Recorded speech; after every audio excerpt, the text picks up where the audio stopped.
Palace. What a brilliant idea. And we tried to put some rough screening up there to give more privacy so people could pee on the compost pile. What a good idea. And someone even built a handle so women could hold the handle and hang over. So This is how you get up here, huh? It looks like something out of Swiss Family Robinson. it looks like a fun forge. Of course the girls wanted to climb it, didn't they? When I told my husband I needed him to go out and pee on the straw in the greenhouse, he gave me this look. He did. We actually have a video of us peeing in a bucket, like not obscenely obvious, but the sound of someone in the background peeing into a bucket in the greenhouse. I haven't actually put it in one of my videos. I did not have quite that much courage. So now we are the rabbits. The Pea Palace is because they wanted people to pee on this pile. There's That's part of the comedy. Is the other one named the Pea Palace? the Pea. This is the Pea Palace. This one's the shower shack. And the last building is the Willow Bank. And I'll explain why they're called that. But before we go, this compost pile was to heat hot water for the shower shack. And then we couldn't get it hot enough. We didn't have enough nitrogen in the pile. It didn't get hot enough. So at the appropriate technology course in June, I'm saying what Paul should be saying. They built a rocket stove hot water heater for the shower shack. And we're very careful to make sure it gets thoroughly hot and kills any Legionella bacteria that might have accumulated between it being fired up. So we ask people to run at least 2 loads of wood to make sure it gets heated thoroughly to be a safe. So we've done a lot of water saving methods because of that. Right. I mean, that's, you don't have to be a prepper to, Right. to have your well go dry. Yeah. And you might have something more important than poop that you want to use your water for. Yeah. Like if if you have dishwater or something and a special plant in the front, you can use it to water plants. And so it's awesome you brought up poop and water and all of that, because there's so many issues with that, and especially with poop and pee. We encourage people to not only pee on compost piles, but pee outside anywhere there's growies. As long as you mix it around enough and it's going on growies, it helps the growies, as long as you're not repeating too often. Right, not in the same spot. And if it's on growies, they'll suck it up before it might hit groundwater. We don't want human waste, urine or poop, going into groundwater. Right. That's not healthy for the groundwater, and it creates all kinds of problems. So a typical home either has septic or sewer. I've been to a sewage treatment plant, and they usually treat it as best they can, but then the effluent from that goes into the nearest body of water usually, which is really, really disgusting if you think about it, and you think about what some people put down their toilets. So sewers are not a perfect system. And then septic tanks, they did a study in Michigan, I think it was Michigan, where most septic tank systems, their drainage fields, their leach fields, do not protect the groundwater either. They're an imperfect system as well. So what we do is we encourage people to pee outside on growies or compost. We are wanting to move to composting poop, but not like a lot of permaculture people do. It's way beyond what is talked about in the Human Manure Handbook. Paul thinks it's smart to fear poop. There are pathogens in poop, and it can poison your groundwater. So we call our systems poopers because they're not outhouses. Most of the time outhouses are pit toilets, which can leach into your groundwater. Unless you have a cottonwood or willow tree right next to it that's going to suck up all of that nutrient. Yeah. So we have a sink out here for the shower shack. So sorry, I probably did my no, you're good. But so we call these poopers, and what they are, you can see the opening here is for big plastic trash cans.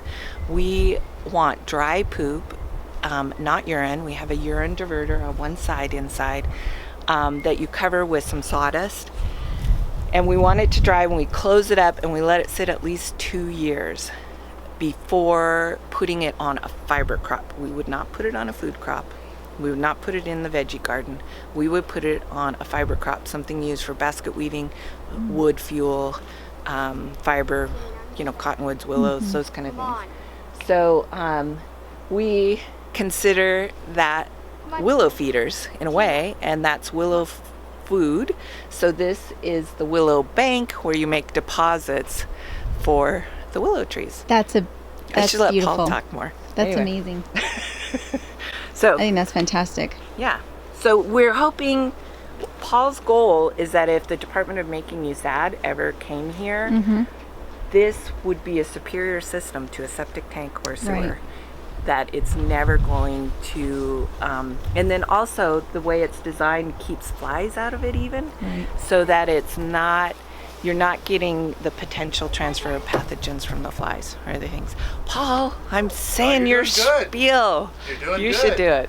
Anyway. And they're beautiful. On top of that, a lot of times you come out to some kind of alternative lifestyle place and you have ramshackled, fallen down, which is what ours is at this point, but you guys have really taken it to an art form. These are beautiful. These are all skiddable structures too. Wow. They were built down there, and they were originally down in that parking lot before Paul built this terrace, and then they were drug up here on skids. So we had a renter come, and their son, young son, probably about Paige's age, used this, and he wrote on the chalkboard, "Pooping is fun," or "Pooping is awesome here." But you'll have to check out the marbles and some of the other fun stuff. This is beautiful.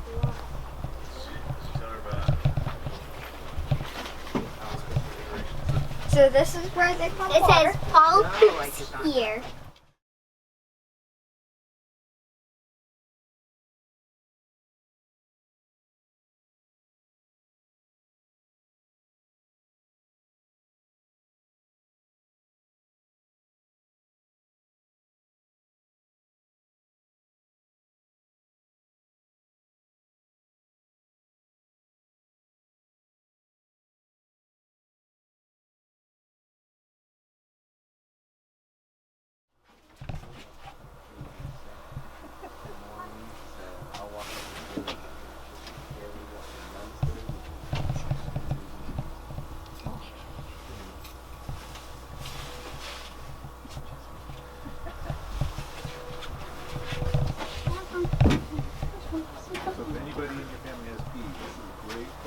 What kind of feathers are those? Heavy feeders. Mom, what kind of feathers are those? And it doesn't smell like anything. It's not bad. When you lift it, you smell some, but it's not bad. There's a solar operated fan the solar operated fan was to help pull the air to help keep the flies off of it. Is that a joke? Yeah, someone made a joke on here. There's chalk in this little tin if you girls want to leave a message or a picture or anything. So, and the solar panel also operates this light at night, which is on a timer, so that it'll just turn off. Don't you like that? So, and this is not plumbed, but we have a little foot pedal and a bucket underneath, like you would do on a boat or anything or off-grid somewhere. So, we did a lot of research about what feminine products we wanted or didn't want in. Yeah, so there was a huge amount of research that went into talking about women's feminine products, and I actually learned a lot from it and changed what I was doing. So we have a whole article there on, because when you calculate, like if you're using disposable feminine products and when you calculate the amount that ends up in landfills in one woman's lifetime, it's pretty epic, horrific. Right? Yeah, so this was actually really cool. So we've had people try and flush. Oh, are you kidding? From the tank? Right on the set. Right? Exactly. Paul knows the history of the structure better, so Okay. the iterations of... Okay. Oh, well, I guess I heard you say something about how like these structures were down in the parking lot, and it didn't have as much wood near the top, because we felt like, oh, to have it really open and really ventilated would be the best thing. So what you had was people would be sitting in there working hard on something, doing some thinking, and then somebody would walk by in the parking lot, and that kind of breaks your concentration. and you can't really get your job done, and it just feels weird. And so these structures were originally built. This one was built in 2 days, and the idea was like, okay, we got a workshop coming on. We need a place for people to poop, and we don't want to get those porta potties because those are kind of gross. And it's like, what we need is something better than a porta potty. So we built this, and I think mission accomplished. It was better than a porta potty. And then it's kind of like, okay, how do we make it so that it's so good that people would rather come and poop in here than use the bathroom in the house? Because this is more aligned with what our values are. And so it's been through like 7 iterations since then. So we built this terrace, which, you know, this is a 19-acre rock that's very sloped, which is the best thing for permaculture, really. But there's not a flat spot to build, not very many flat spots to build things. So we made a terrace with a big flat spot, and we moved this and the shower shack up here to be able to have a getaway place. Now this is kind of at the end of the terrace. So then if somebody comes down here to the end and they're taking care of something important, then there's not going to be people walking by and like, you know, waving as they go by, or whatever, things that might break your concentration. We also added a lot of art, and we added taller walls. Still well ventilated, but now we've tried all kinds of things, and anybody who's sitting in there cannot possibly have eye contact with anybody on the outside world, which is important, turns out. Don't want to be getting backed up because they just can't finish the job. Yeah, right. It's a place to go where you can't do your business. Right. And so, which kind of fits with the whole name Willow Bank. Right. I got business to do at Willow Bank. Yeah. Do your business at Willow Bank. Yeah, I should just get. Let's see if I can. I don't know if I can with the. Okay, let's see it. No, I got it. So there's a few other improvements that we made over those 7 iterations of improvements. One is that the toilet seats were something like, so that the seat had like a little gap under it, and then the lid had a little gap under the lid, and so then the idea was the air was being pulled in and taken out, so that way when you go inside you don't smell anything. And it's like, what we did is that we made it so that the seat and the base of where the seat is mounted, we took that space away. And the same thing with the lid, but between the lid and the seat, we took that space away also. So now there's a very strong draw and less odor. So odor control was part of it. And then the box is not totally airtight, but it's relatively airtight. And so that way the fan is making sure that all of the box, it's a lower pressure inside the box than outside the box, so the air seeps in all around, and that way no stinkums go out. Thus, you know, because if there's an odor, then that draws in flies, as well as makes the experience less than optimal. And with a home toilet, you might notice that if a person goes in there, Uncle Ralph say, goes in there and he has an industrial strength job that he does, the whole bathroom becomes unusable for about half an hour because of what Uncle Ralph did to that poor toilet. Yeah. And you can't really mount a fan inside the bowl of a flush toilet and pull all the stinkums out that way, but we can here. So this actually becomes more enjoyable for a parade of people than a conventional bathroom. There's no flies. This is not like an outhouse. This is not. Let me say, this is not like an outhouse. You go out to the Forest Service somewhere, you know, and you've got an outhouse. They have to have it screened, and it still stinks to high heaven. I would never have known this was an outhouse. You cannot smell it in the outhouse. You can't smell it outside of the outhouse. This is not an outhouse. Okay, it's not an outhouse, and I think for a second there you said something about it is an outhouse, but not an outhouse. And I think we're very careful that we call it a willow feeder. I think that there are counties where they outlaw composting toilets. This is not a composting toilet. This is a willow feeder. Brilliant.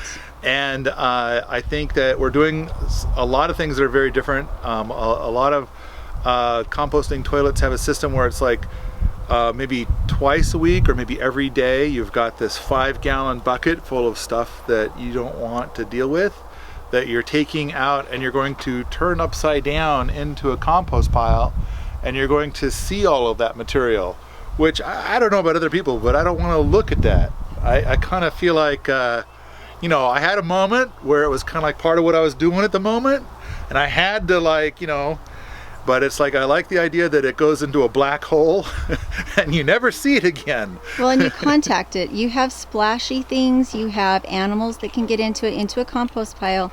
Other things have access, and you don't want things to have access. So that all true. I mean, what we want is we want a better system, and there's basically 2 different ways to deal with this kind of stuff, and I think we're facilitating both of the attempts.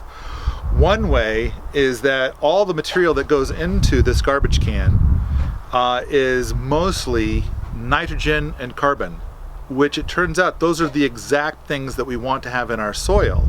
However, this came out of people, and if we just go and put it on the soil, there's problems with that. There's pathogens in that. So it's kind of like, okay, well, what if we could do a pathogenectomy? And then we've got all the carbon and nitrogen that we want, but it's got to be 100%. And so it turns out that in a couple of months, that 99.9% of the pathogens have died. They couldn't live. And in 6 months, it's like 99.999. And in a year, it's 99.9999999. And then in 2 years, it's like, you're not going to find anything. There's just, so what we do is if we want to use it in that way, we'll set it aside for 2 years. But the other way is like, what if you don't care about the carbon and nitrogen? Because carbon and nitrogen are in our atmosphere. And so what if you moved all the carbon and nitrogen that's inside the garbage can up into the atmosphere? And there's ways to do that. One would be through composting, hence a composting toilet. But most composting toilets don't actually compost. It's more like they're a poop cooker. They're trying to sterilize the poop. They're going to heat it up to a point that it's like all the pathogens die. Then it's safe, and then you can just go dump it outside. So it's more of a energy-based system. They're going to actually heat it up, which is a way. But if you use it poorly, there's problems. Other ways are going to be with like black soldier fly larvae. Some people are doing some things with red wiggler worms. There's a variety of different biological processes that can happen that will take all of the carbon and nitrogen out of the system and put it up in the atmosphere. So then when your can is this full, it will reduce it down to just ash. And that ash is also an important nutrient. Just doesn't have any of the carbon or nitrogen in it.